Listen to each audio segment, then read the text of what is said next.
welcome to Procurement Pivots, the podcast for procurement professionals wanting to navigate change successfully and create career success on your own terms. I'm Donna Bowden, procurement career coach and founder of Narrate Your Career. And I'm Laura Sellers, executive coach for procurement and founder of Coaching for Procurement. And between us, we bring almost 25 years of supporting and working with procurement professionals. And it's fair to say we've navigated many of our own career pivots along the way.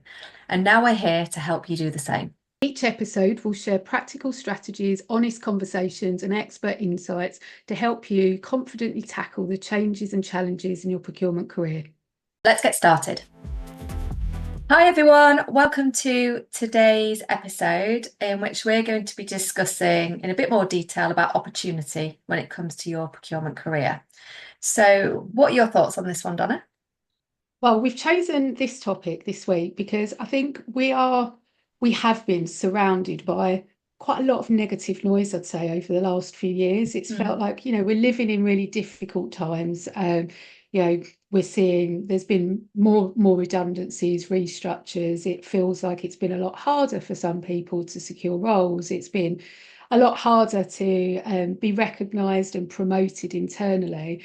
And we acknowledge all of that. We have definitely been experiencing much more challenging times over recent years. But, actually, I think we both believe that there's so much opportunity within procurement. I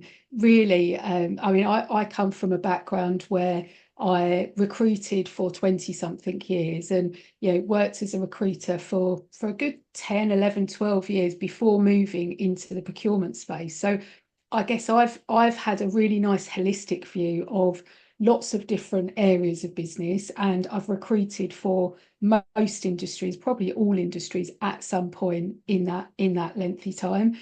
And I really haven't ever seen, a job discipline or an area of business where there's so much opportunity and where that skill set is so translatable and transferable to other moves later down the line. So yeah, I'm really passionate about this because I think, even in difficult times, there's always much more opportunity than we think is out there. So yeah, I'm excited about this episode and just kind of exploring that a bit more.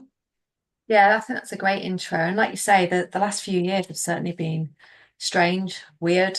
I don't know Yeah, what yeah, one word encapsulates what's happened over the last few years, but certainly the word uncertainty is really resonates for me, because I think a lot of our clients are faced with that. We ourselves are faced with that when we think about, growing a business. And yeah, I think a lot of it comes down to mindset, which we'll go into as well.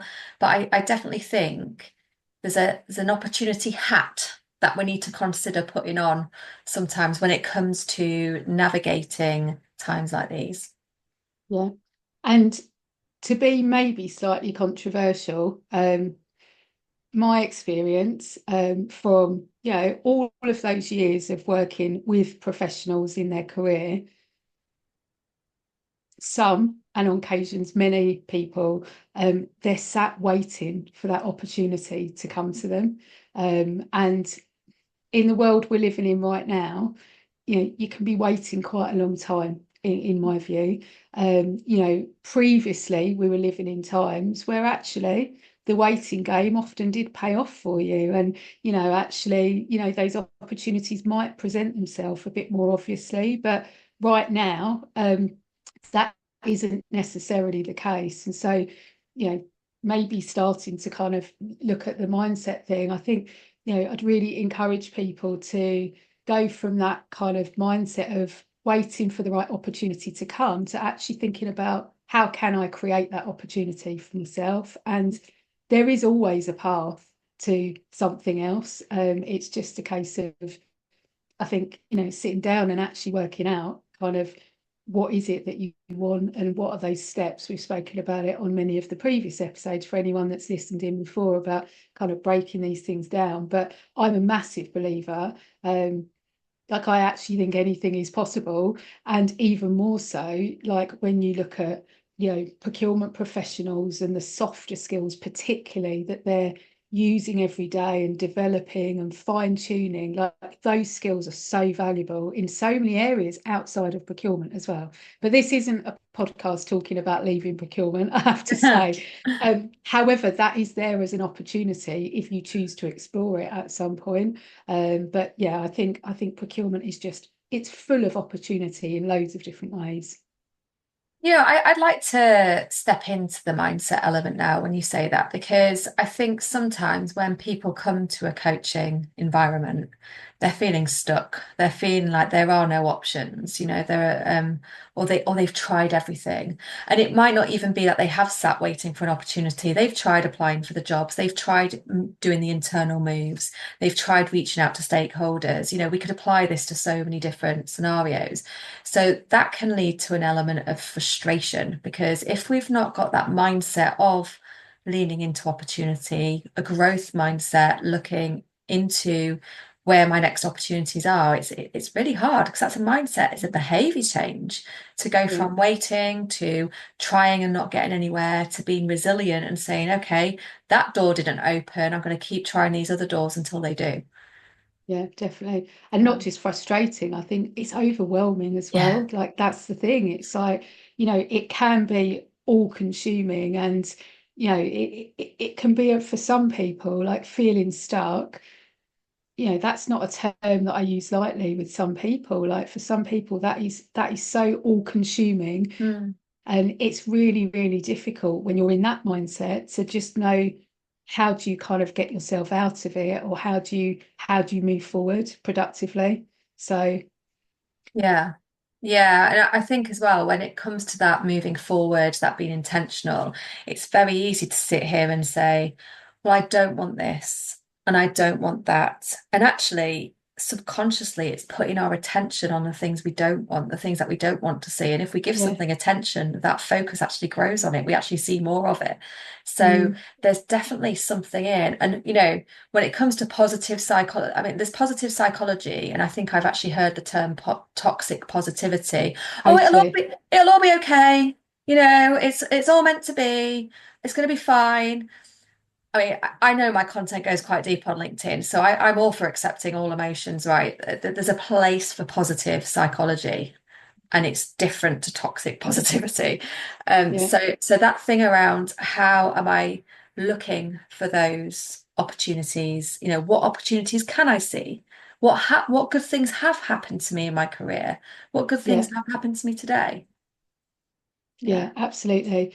And I think like actually, if we both look at our own situation, again, this is not an episode talking about the journey into self-employment and setting up your own business, but both of us have different stories. But we both sat, and I remember, we've spoken about this a couple of times, like we both sat and we asked ourselves some of those big questions. I know for myself, it was, I knew that things weren't quite right. I really didn't know what that next step was for me. And I was stuck for a period of time. And then, I started asking myself, what do I want for my life? What do I most enjoy doing? What do I love about my current job? What are the elements that if I could ditch them, I would? And that's when it became really clear to me. It's like, okay, well, if I want the life that I want to have, that I'm still working towards right now, so I'm not saying I've got this like perfect life right now, but if I want my life to look like this and I want my work to look like this, how do I get there? And like, how do I build a career that is focused more on the elements that I love than the elements that I don't? And then, like for me personally, it became really clear that I had to set this thing up for myself if I just wanted to focus on the elements that I have been focusing on and supporting clients with. So yeah, and I know you kind of had a similar experience in terms of kind of creating your opportunity in your business for different reasons, but a similar kind of thought process to get there. Yeah, and I think, like you say, this isn't about creating opportunities in the outside world away from working in-house, Yeah. because that's not an option for everybody. But what I would say is that to treat your in-house role like a business, like you would if it was your own outside, can be quite a mindset shift that's really Mm. positive, because it helps you to sort of create and build something that is aligned with who you guys want to be as a procurement team. Like, I work with a few heads of procurement, or who are standing up a function, or they're taking that function, they've come in and they're taking that function to a place where it hasn't been before in the organization. And so you've got to look for those opportunities. You've got to reach out and build those new relationships. So again, it's that mindset of opportunity rather than all the doors are closed. Yeah, It, absolutely. yeah. Yeah. But I mean, I'd say as well, I mean, I know it's been said time and time again, kind of previously, but, as someone that has, I've been there, I've been supporting organisations, with their procurement hiring, but also in other areas as well. And I just think like, you know, the procurement profession, like you have access to all these different types of people and all these different functions within the organization. And like actually, like the beauty of procurement, it just touches on everything in an organization. And so, this isn't like this episode isn't necessarily about moving or, making a big move necessarily. Sometimes like opportunity is about how can you get more enjoyment from your current role? How could you develop your skills and future-proof some of your kind of skill set? And how can you evolve your role so that it focuses in the areas that mean the most to you? So, we're seeing, kind of the world that we're living in now, like lots of people, like they want to live a very purpose-led life, and areas like ethics and sustainability are really important. And actually look at how much great work is happening that's led by procurement right now. And even if your core role isn't about that, like often there can be opportunity to get involved in some of those projects that might be led by other people, just to almost kind of open the areas that you're getting exposure to. So yeah, I really do think that yeah, there is a lot of opportunity in lots of aspects of kind of the day-to-day of procurement that, like you say, it's being curious and being open to and positioning yourself that, because that opportunity is not just going to come to you, but it's kind of positioning yourself in a way that you might be more able to receive it if it does pop up. Yeah, and I think that's a great point as well, because depending on what's going on in your life or your work, those filters, we've got blinkers on to Mhm. opportunities. Some days we just don't see it because we're so overwhelmed. I mean, a funny story is about when you and I met for the first time, right? We in person, we'd spoken Yeah, before, but yeah, we met at a conference, 18 months ago, I think it was. And there was a conversation there because we were getting along so well. And it was like, oh, I wonder what opportunities that could bring in the future.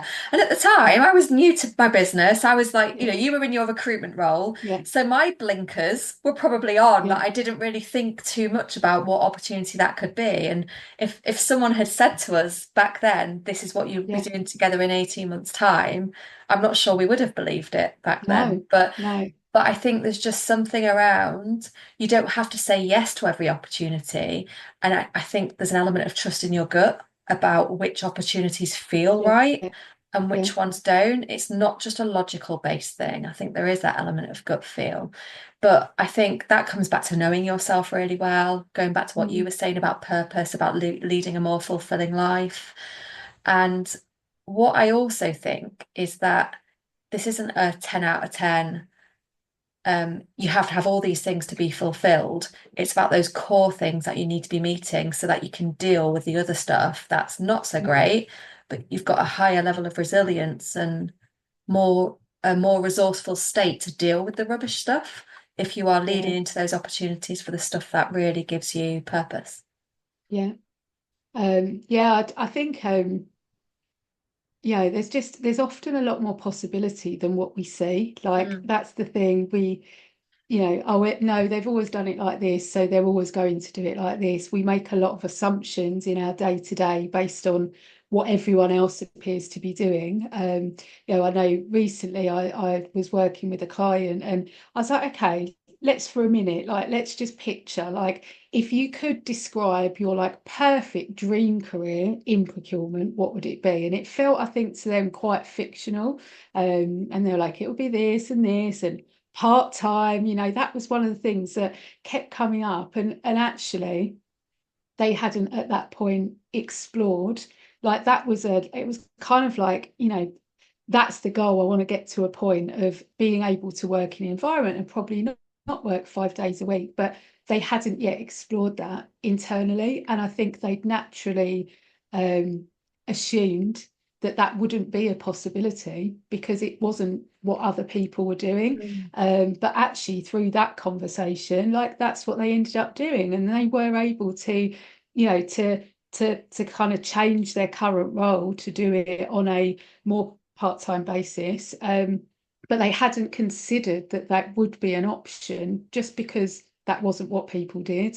So, I just think sometimes like there just can be ways that you can evolve and change your existing role to make it work for you more and to allow you to, get more enjoyment from it without having to physically change teams or job or position or move to another organization. Like sometimes there is more opportunity closer to home than what you would think is there if you approach it in the right way, of course. And I think you make a really important point there because, as coaches, we're talking about transitions and change with people. And sometimes it might feel like, well, it has to be a big change, but the Yeah, best changes are the ones that are done in small steps and consistently. And like you say, there's an element of reframing where you are right now. It doesn't mean you have to get a new job. It doesn't mean you have to change something drastically.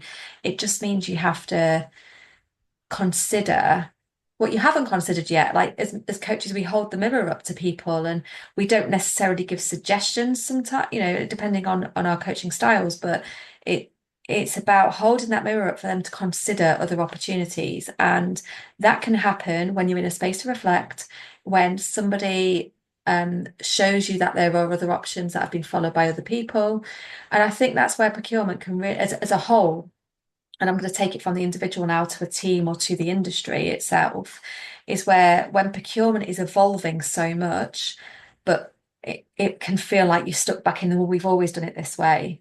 It can be mm, really hard to see those other opportunities. So I think definitely having somebody to talk it through with, a coach, a mentor, somebody else, it's just about thinking, well, actually, if I tweaked this, what door does that yeah, open for me? If I made a change here or integrated this, what does that mean for my career overall? yeah, yeah. And I think it's like I would definitely encourage like again, lots of the people that I talk to, like they haven't had the time to stop and think, like, actually, what is it I really want from my career? How do I want it to fit in with my life? Like they're quite big topics, but many people haven't asked themselves that question. And actually, let's work with the absolute ideal scenario. What is that ideal goal of where you get to at some point? Like, what does it look like? For some people, it's about the level and the position. For some people, it's a transition into a different industry or being closer to home or working more remotely or getting back in the office or working part-time. Like, I think we've said it before, but success is very different and looks very different for different people. And, we all have an opportunity to create the career that we want for ourselves on our terms. But, unless you really think about what that ideal scenario is, how can you kind of even make it possible? And sometimes you can make it possible in your current environment, just if you know, what is it that you kind of, would most, how would you love it to evolve? Or, actually, if you look at your role and there's like 20 things that you're doing, like which elements of those things do you absolutely love doing and which elements are draining you? And how could you possibly spend more time on those areas that bring more kind of energy and passion to what you're doing than the other areas, while still also hitting the objectives for the team and the organization. But yeah, I think, often there is a way to kind of to evolve, positively evolve what you're doing right now, just to, to get even more from it and enjoy it even more. Yeah, I mean they're great points as well. I'm going to put you on the spot now though. Well, Um, when it comes to someone feels like they've exhausted those options, they come to you as a career coach and they say, I've tried asking for more flexible working, I've tried doing this, where do you typically start with somebody who feels like they've already explored those opportunities? so I mean, again, it really depends on the individual. But often we do quite a lot of self-reflection at the beginning. So I think you're describing the kind of profile of someone who's probably feeling a bit stuck. They've tried a few things. I'm now not sure, what do I now do? Do I just have to accept this, or do I look for this? And if I look for this, is it this or this or this? Like weighing up all the options. So we kind of almost take a step back, I would say, initially, and do quite a bit of work, self-reflection work initially around um, their strengths, their values, like really think about what's most important, what's their purpose, their why. Many people don't know that. I didn't know my own until probably 18 months ago. What's your kind of, what is your motivation and your purpose that keeps you going on those days that are more difficult? What are your beliefs? What have you loved in the past, and what have you really like not enjoyed at all? And so normally we do a series of kind of different reflection exercises that helps us to build a picture of, okay, we now know that these things are kind of red flags and these things are the ideal. Like then it's like almost like I suppose like an evaluation exercise of, Mm, okay, you're now really clear on the stuff that you love doing. You're really clear on the bits that if you could ditch it, you would. You know what your values are, you know your purpose. Now looking at the current environment, like how does that then stack up, I guess, in terms of some of those areas, and what does that tell you? And is it still the case? You said you've been trying to do these things. Is it the case that those things that you thought you wanted, is that actually what you want? So it's almost like an assessment of just becoming clear on what is the most ideal outcome, and is it there in that current job, or moving into business, or getting the promotion, or is it, probably doing those things but whilst positioning yourself externally as well. So it's, I think, just kind of initially, just going from that place of feeling stuck and not knowing to just gaining some kind of clarity really around, okay, I now understand the things that are more important to me, and actually assessing that thing that I was trying to get and it didn't happen. Is that what I actually want? And if it is, okay, well, what steps could you take to try and achieve that? And what could you do differently? Because if you just mm, keep doing usually if you keep doing the same thing, you're going to keep getting the same response. So it's maybe looking at, okay, you tried these things, but why do you think maybe it didn't work? And it's looking at maybe why they didn't get that promotion, or they weren't considered for that opportunity, and kind of just unpicking it a bit more, and then putting some of those smaller steps in place. Like if it's, well, the right people didn't know the good stuff I'm doing, maybe it's around the kind of recognition and visibility. So what are some of those smaller steps that you could do that would set you up for greater success next time round? yeah. Oh, there's some brilliant points there. Sorry for putting you on the spot there, by the way. No, But that's fine. but I think something, I mean, you've touched on so many things there I'd love to add to, but I actually want to go back to something you said right at the beginning there of about those beliefs that they have. Because when it comes to opportunity, sometimes if we've had a bad experience of something, we can apply that to a wider range of things that fall under the same scenario. So I'll give you an example of someone who I've worked with where we were talking about raising their profile internally. And I won't go into the visibility aspect, but there was a perception about, well, I avoid working with this particular stakeholder because I've always had a bad experience with them. They're in a different organization now, and there was this tricky stakeholder. They really needed to get on board. There was a lot of rogue spend going on, and it was around, well, no, because I really struggle with that type of department. And when we really delved into it, we found where that came from. And actually, if we were to step out of that scenario, how could we look at this differently? So going back to that mindset, I do think opportunity is rooted in a lot of mindset stuff. And there are things that our mindset, regardless of what mindset we take, if it's a fixed mindset, if it's a growth mindset, it serves us well. Like I say it serves us well. Let me elaborate. What I mean is that every belief we have, every behavior that we have serves us in some way. It protects us in some way because of our past experiences. So there's no judgment here for when it comes to if we really struggle to see opportunity, it's because it's formed from the experiences that we have. And, some of those experiences are not great ones. And that's Yeah, where, when it comes to that feeling of being stuck and wanting to make a change and struggling to know where to start, not being able to see the wood for the trees, I think that's a really important aspect to hone in on is around those beliefs that we have. Where did they come from? How relevant are they now? How do they serve us? How do they keep us safe? So yeah, probably going, so much into mindset now, but I do think it underpins this particular topic quite a lot about how we yeah, view opportunity and how we reframe them. yeah, yeah, definitely. No, I completely agree. So yeah, where do we move on from here then, do you think? That's a great question. I think, every time we do an episode, I sort of think, oh, we could delve into this a bit more. We could delve in. Maybe that's what we will do. But I think certainly when it comes to opportunity, it's about being curious. We hear in procurement a lot about being curious about other people, about your stakeholders. For me, curiosity always starts from within. If we're not curious about our own Mm, thoughts, our own feelings, our own behaviors, our own scenarios, then we are blinded to them elsewhere. So I would definitely say exercising that curiosity muscle can bring you other opportunities.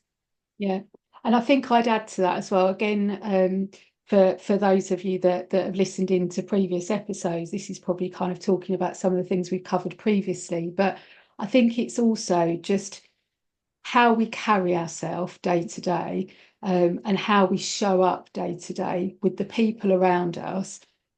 It can make such a big impact. And, you know, generally a lot of those opportunities present themselves where someone has left a really lasting impression on someone, and really positively. So, sometimes we just, again, like I say it a lot, we're really busy. We just go, it's like going to work, just do the stuff. We're not necessarily going into every engagement or every interaction with intention. And I think just really, being clear on, going back to the values, the purpose, who you are, like how you want to show yourself, you know, regardless as to who you're interacting with. Because I think sometimes it's, there's the obvious, like, okay, I've got a meeting with my boss, I'm going to be this certain way, but opportunity presents itself in less obvious scenarios a lot of the time. And so all of those interactions count, Yeah, and they count towards that impression that you're leaving on someone. So yeah, I would just say really, opportunity follows, um, intention and impact probably. And if you're kind of thinking and communicating with intention, then often that opportunity comes as a result of that, yeah, when you're curious, yeah. and when curious for yourself, but curious um, to show a genuine interest in that other person as well, and really understand, start to really understand what makes them tick, and what their challenges and problems and concerns are. Because again, opportunity often sits where there's a problem or a challenge or a gap at the moment.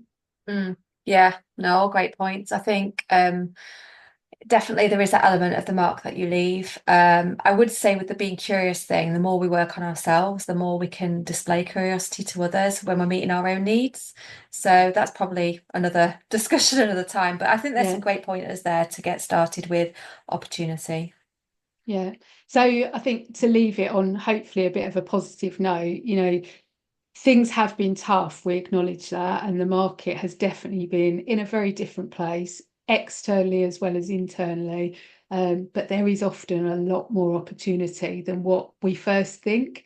Yeah, stay curious and, intentional with, with your behavior and your actions and how you're building those relationships, because those relationships can be career changing for Yeah, you.